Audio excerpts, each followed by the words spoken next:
இது எங்களோட wedding celebration அன்றைக்கி எடுத்த வீடியோ. 3 பேருமே ஒரே மாதிரி அவுட்ஃபிட் எடுக்கணும்னு பார்த்தோம். சேம் கலர்ஸ் கிடைக்கல, சிமிலராக அட்லீஸ்ட் கிடச்சிச்சு. தம்பி தான் ரொம்ப ஹைலைட்டாக இருந்துச்சு. எப்பயும் போல் வடப்பள்ளி முருகர் கோயிலுக்கு போகணுமா இருந்துச்சு. பட் அன்றைக்கின்னு பார்த்து எங்களோட கல்யாண நாள் ப்ளஸ் கோவிலில் முருகரோட விசேஷமான ஒரு நாளுன்னு சொன்னாங்க.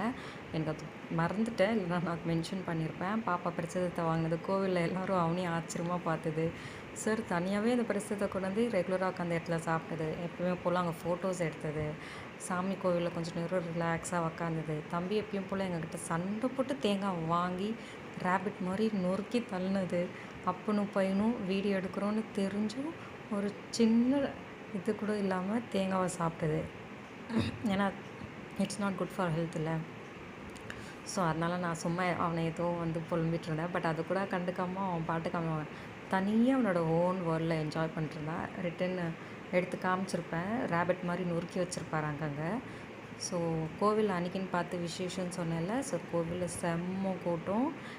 பார்த்திங்கன்னா உங்களுக்கே தெரியும். இது கம்மி, இவ்வளோலாம் க்யூ நிற்க முடியல, அந்தளவுக்கு தள்ளிட்டாங்க. அண்ட் எப்பயும் போல் ரெகுலராக ஒரு அன்னக்கடையில் பானிபூரி சாப்பிடுவோம். அங்கே சாப்பிட்டு வீட்டுக்கு வந்துட்டோம். இதோட ஃபுல் வீடியோ கீழே கமெண்ட்டில் டிஸ்கிரிப்ஷனில் லிங்க் கொடுத்துருக்கேன். டைம் இருந்தால் பார்த்து உங்களோட கமெண்ட்டு சொல்லுங்கள். இதுதான் அந்த அன்னக்கடை. பானிபூரியை சாப்பிட்டுட்டு சின்ன சின்ன கிளிப்பிங்ஸ் எடுத்துகிட்டு தம்பி கூட விட்டுட்டு வீட்டுக்கு வந்தாச்சு. வீட்டுக்கு வந்தோடனே ரீல்ஸு ஃபோட்டோஸ் எப்பயும் போல். பாய் பாய்.